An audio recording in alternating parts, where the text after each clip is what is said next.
بسم اللہ الرحمن الرحیم. ڈیئر اسٹوڈنٹ، السلام علیکم.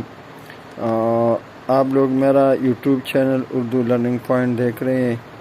آج کی اس ویڈیو میں ہم جماعت ہفتم کی اردو لازمی کے حصے نثر میں ایک سبق جس کا نام ہے ایک ایمان افروز مکالمہ، اس کے بارے میں ہم پڑھیں گے تاکہ اسٹوڈنٹ کے لیے جو نثر میں جو مشکلات ہوتے ہیں وہ مشکلات ان کے لیے ختم ہو.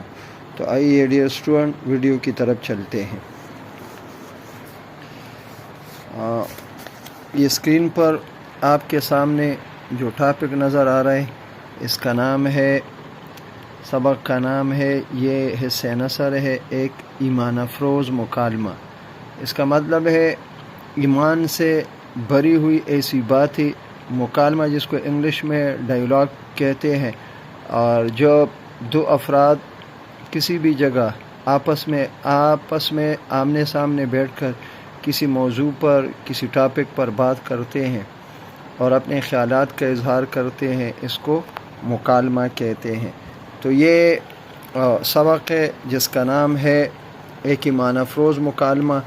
اور اگر ہم اس کا مختصر سا خلاصہ آپ کے سامنے بیان کریں تو اس کا مطلب ہے کہ جب اللہ پاک کے حکم سے مسلمانوں نے مکہ مکرمہ سے مدینہ منورہ کی طرف ہجرت کی تو مکہ مکرمہ میں مسلمان مشرکین مکہ کے مظالم سے بہت پریشان تھے. پھر آپ صلی اللہ علیہ وسلم پر وحی نازل ہوئی اور اللہ نے حکم دیا اپنے پیارے محبوب صلی اللہ علیہ وآلہ وسلم کو کہ مکہ مکرمہ سے وہ مدینہ منورہ کی طرف ہجرت کرے. تو آپ صلی اللہ علیہ وسلم اپنے جان نثار ساتھیوں کے ساتھ مکہ مکرمہ سے مدینہ منورہ کی طرف ہجرت کر گئے، اور مدینہ منورہ میں 6 سال گزارنے کے بعد جب حالات تھوڑے سے بہتر ہوئے تو آپ صلی اللہ علیہ وسلم نے کفار مکہ کے ساتھ ایک تاریخی معاہدہ کیا جس کو صلح حدیبیہ کہتے ہیں. اور یہ مدینہ سے کچھ فاصلے پر ایک مقام ہے حدیبیہ. وہاں پر مسلمانوں اور مشرکین مکہ کے درمیان ایک تحریری مسودہ، ایک ایگریمنٹ، ایک معاہدہ ہوا، اور پھر اسی معاہدے کی وجہ سے مسلمانوں کو سکھ اور سکون کا سانس لینے کا موقع ملا.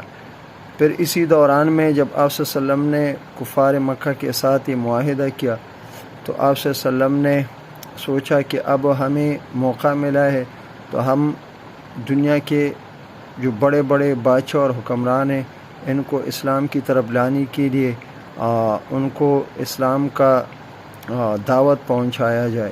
تو آپ صلی اللہ علیہ وسلم نے دنیا کے مختلف بادشاہوں، شہنشاہوں اور حکمرانوں کو دین اسلام کی طرف لانے کے لیے کچھ خطوط لکھے. تو آپ صلی اللہ علیہ وسلم نے ایک خط یہ روم کے بادشاہ جس کا نام ہرقل تھا، اور جس کو روم میں وہاں کے عوام اس کو قیصر کے نام سے جانتے تھے، تو ان کا یہ رومی عیسائی بادشاہوں کا یہ ایک لقب تھا جس کو وہ قیصر روم استعمال کرتے تھے، قیصر روم اول، دوم، سوم، اسی طرح. تو جب آپ صلی اللہ علیہ وسلم کا مبارک خط ایک قاصد لے کر آپ کے دربار تک پہنچا اور آپ کو خط ملا، آپ نے خط پڑھ کر آپ بہت متاثر ہوئے اور آپ نے سوچا کہ اس خط کے بارے میں وہ سرزمین عرب سے تعلق رکھنے والی کسی بھی بندے سے اس کے متعلق وہ بات کر سکتا ہے، یا اس کے متعلق وہ کچھ باتیں کرے اور حقائق معلوم کرے. تو آپ نے اپنے خادمین کو حکم دیا کہ بھئی اگر میری ریاست میں عرب کا رہنے والا کوئی باشندہ ہو تو اس کو میرے پاس لایا جائے.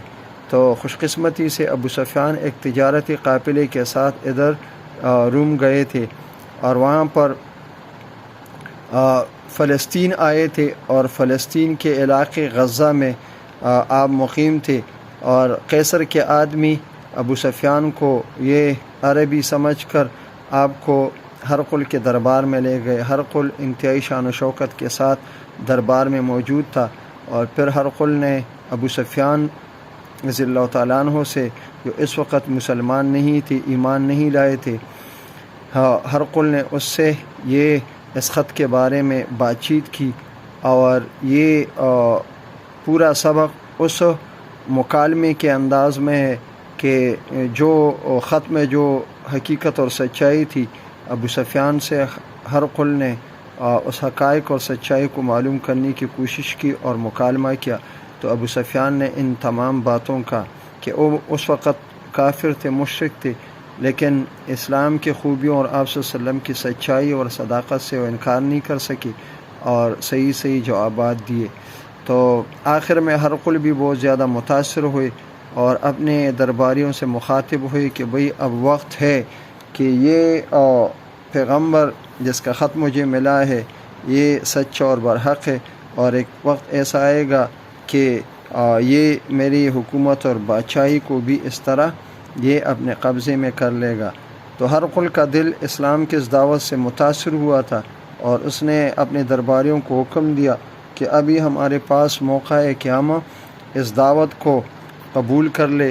لیکن درباریوں نے جب یہ دیکھا کہ ہرقل اسلام کی طرف مائل ہے اور وہ ایمان لانا چاہتے ہیں، تو ساری درباری بہت زیادہ غصہ ہوئی اور وہ غضبناک ہو گئے۔ تو ان کے غصہ اور غضب کو دیکھ کر ہرقل خاموش ہو گئے۔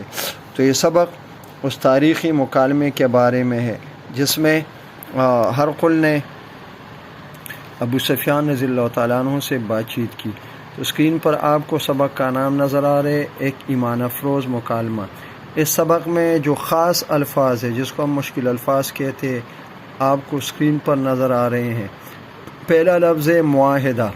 معاہدہ کسی بھی ٹاپک یا موضوع یا ایک کام کے لیے جب دو فریقین آپس میں تحریری عہد کرتے، وعدہ کرتے ہیں، کوئی مسودہ لکھتے، اس کو معاہدہ کہتے ہیں۔ وفود، وفد کی جمع ہے، ایک خاص کمیٹی، اجلاس، لوگوں کی ایک جماعت۔ ارض مقدس یعنی قابل احترام مقدس سرزمین، یعنی مکہ مکرمہ اور مدینہ منورہ۔ ہرقل یہ اس وقت روم کے بادشاہ کا نام، جس کو قیصری روم بھی کہتے تھے۔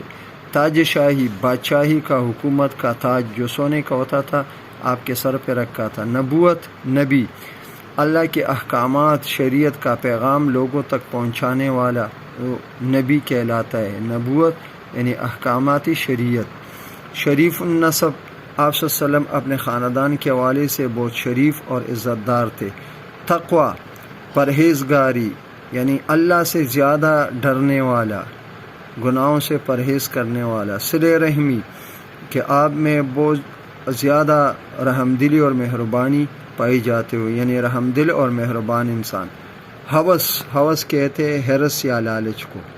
تو آئیے اسٹوڈنٹ ہم اب سبق کی طرف بڑھتے ہیں، اور سبق کو پڑھ کر آپ کے لیے یہ سبق سمجھنا اور پڑھنا پھر آسان ہو جائے گا۔ تو آئیے پڑھتے ہیں۔ ہجرت مدینہ کے 6 سال بعد مسلمانوں اور کفار مکہ کے درمیان حدیبیہ کے مقام پر ایک معاہدہ ہوا جس کو صلح حدیبیہ کے نام سے، جو صلح حدیبیہ کے نام سے مشہور ہے۔ اس معاہدے کے نتیجے میں مسلمانوں کو کفار مکہ کی اسلام دشمن سازشوں سے، کہ بھئی وہ مسلمانوں کو جب مدینہ منورہ مسلمان ہجرت کر گئے تھے تو مشرکین مکہ تب بھی باز نہیں آ رہے تھے، اور ان کو یہ پسند نہیں تھا کہ مسلمان مدینہ منورہ میں آرام اور چین کی زندگی گزارے، تو مکہ مکرمہ سے بھی مسلمانوں کو پریشان اور تنگ کرنے کے لیے وہ سازشیں کرتے تھے۔ تو کفار مکہ کی اسلام دشمن سازشوں سے مسلمانوں کو قدر اطمینان، چین، آرام، خوشی اور سکون نصیب ہوا۔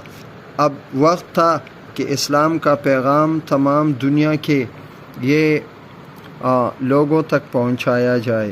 آپ صلی اللہ علیہ وسلم نے فیصلہ کیا کہ اب وقت ہے، ہمیں تھوڑا سا سکون ملا ہے، موقع ہے، تو اسلام کے اس پیغام کو، دعوت حق کو دنیا کے تمام انسانوں تک پہنچایا جائے۔ یہ فیصلہ کر کے حضرت محمد رسول پاک صلی اللہ علیہ وآلہ وسلم جو خاتم النبیین صلی اللہ علیہ وآلہ وسلم بھی ہے، آپ صلی اللہ علیہ وسلم نے مختلف علاقوں میں تبلیغی وفود بھیجے۔ تبلیغ یعنی دین کی دعوت دینا، دین کا پیغام پہنچانا۔ وفود وفد کی جمع ہے، یعنی 2-3 افراد کا مجموعہ، اجلاس، کمیٹی، وفد۔ اور عرب اور عجم، سرزمین عرب، وہ لوگ جو عرب میں رہتے جن کی مادری زبان عربی ہوتی ہے، اور وہ لوگ جو عجم میں رہتے ہیں، یعنی سرزمین عرب کے باہر جو لوگ رہتے ہیں، جس طرح براعظم ایشیا میں، تو عجمی کہلاتے ہیں۔ اور عجمی کا لغوی مطلب ہے یعنی گونگا، جس کا مطلب ہے کہ جن کو عربی زبان نہیں آتی ہو، جو عربی زبان پر عبور نہیں رکھتے ہو، ان کو عجمی کہتے ہیں۔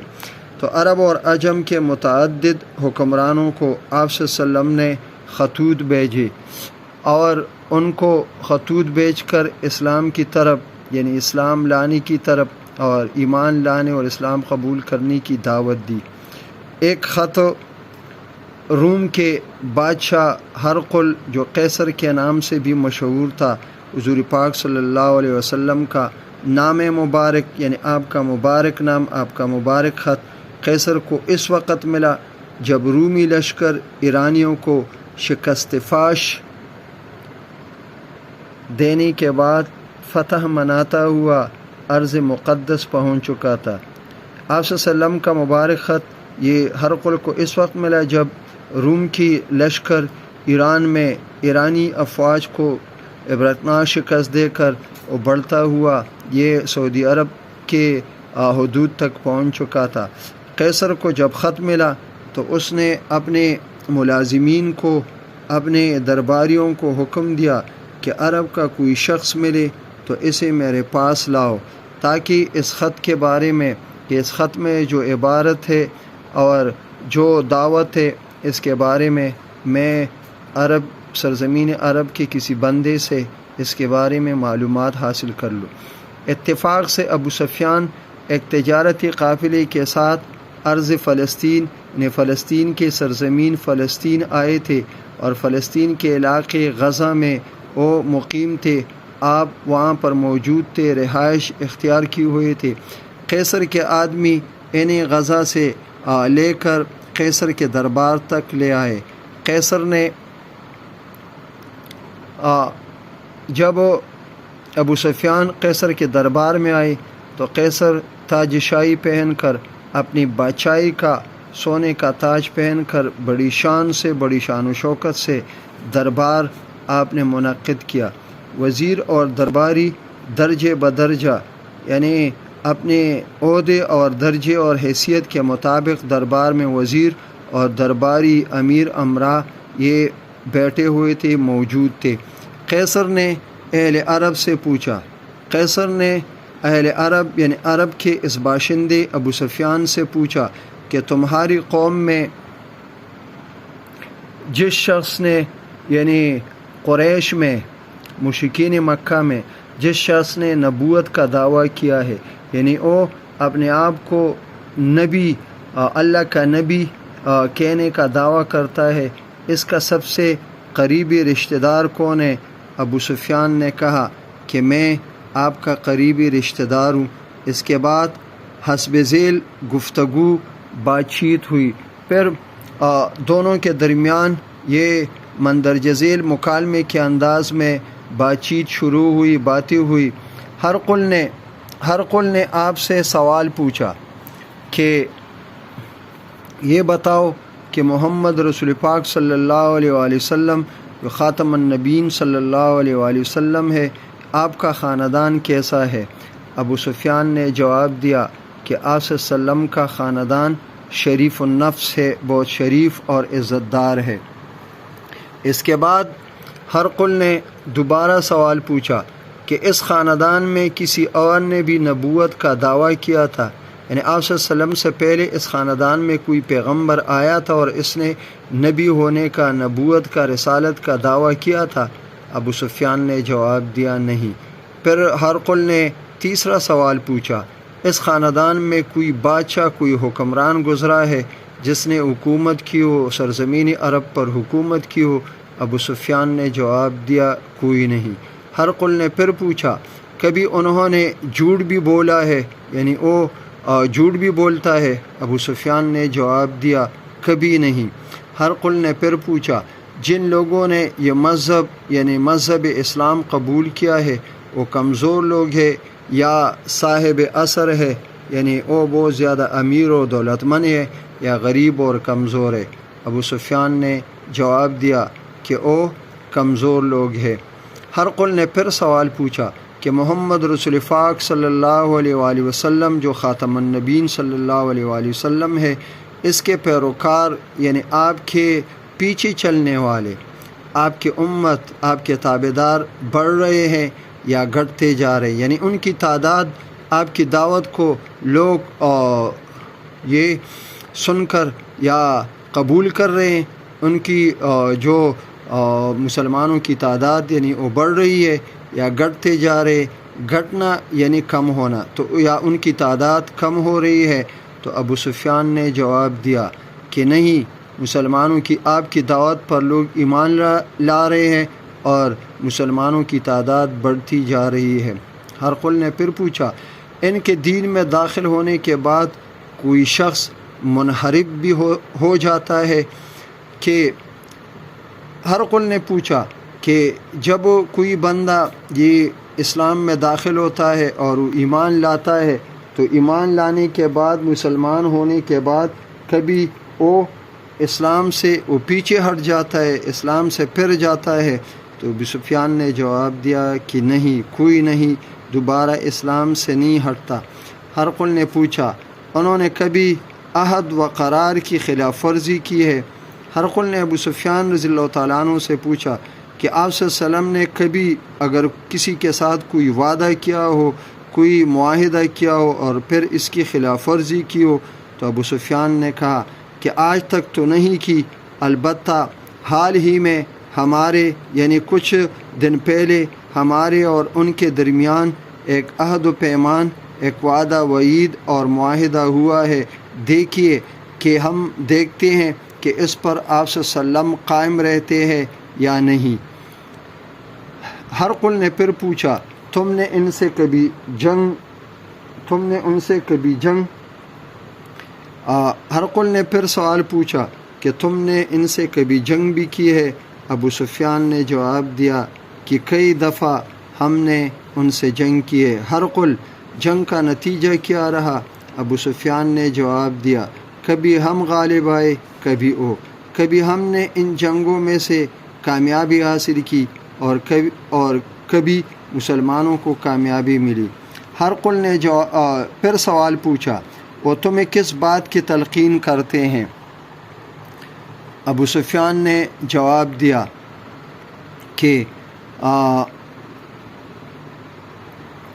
وہ کہتے ہیں کہ صرف ایک اللہ کی عبادت کرو۔ ہرقل نے سوال پوچھا وہ تمہیں کس بات کی طرف بلاتے ہیں، نصیحت کرتے، دعوت دیتے؟ ابو سفیان نے جواب دیا وہ کہتے ہیں کہ صرف ایک اللہ کی عبادت کرو اور کسی کو اس کا شریک نہ ٹھہراؤ، نماز پڑھو، سچ بولو، پرہیزگار بنو اور صلہ رحمی کرو، یعنی ہمیشہ سچ بولو، اللہ کی عبادت کرو اور سچ بات بولو اور گناہوں سے دور ہو کر متقی پرہیزگار بنو اور صلہ رحمی کرو اور لوگوں پر رحم اور مہربانی کرو، تم ان کی عالی نسبی کے قائل ہو۔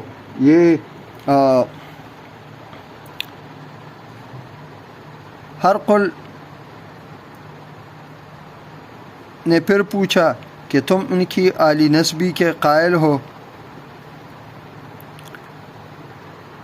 انبیاء ہمیشہ شریف النفس ہوتے ہیں، تم مانتے ہو کہ اس کے خاندان میں کسی نے نبوت کا دعویٰ نہیں کیا؟ اگر ایسا ہوتا تو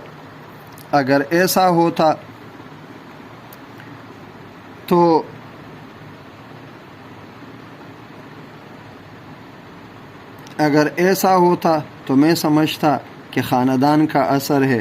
تم تسلیم کرتے ہو کہ اس کے خاندان میں کوئی بادشاہ نہیں ہوا، ورنہ میں سمجھتا کہ ان کا مقصد یہ حکومت اور اقتدار ہے۔ ڈیئر اسٹوڈنٹ، مجھے امید ہے کہ آج کی ویڈیو آپ لوگوں کو پسند آئی ہوگی۔